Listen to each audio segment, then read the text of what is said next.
2025-এর যে চন্দ্রগ্রহণ বা সূর্যগ্রহণ এত নেগেটিভ কেন, এত কেন ভিডিও দিচ্ছি বা সতর্ক করছি কেন জানো?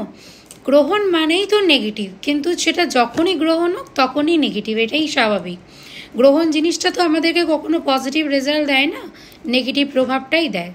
কিন্তু এবছরের যে গ্রহণটা, সে গ্রহণটা 7ই সেপ্টেম্বর থেকে শুরু হচ্ছে চন্দ্রগ্রহণ, আর 21শে সেপ্টেম্বরে কি হচ্ছে? সূর্যগ্রহণ। আর এই সময়টা কিন্তু পিতৃপক্ষ রয়েছে, অর্থাৎ এই সময় কিন্তু পূর্বপুরুষদের জন্য, আত্মাদের শান্তি কামনার জন্য তর্পণ করা হয়। সেই 15 দিনটা কিন্তু চলবে। তো এই সময় নেগেটিভ এনার্জি বাতাবরণে এমনি ঊর্জাতে অনেক বেশি হাই থাকবে। গ্রহণ রয়েছে, ট্রানজেকশন রয়েছে প্ল্যানেটের, তার মানে আরও নেগেটিভ বেড়ে যাবে, আরও ক্ষতির প্রবলেম বা নেগেটিভ আমাদের জীবনে আসতে পারে, সমস্যা হতে পারে। সেই জন্য অনেক বেশি সতর্ক করছি এইবারে।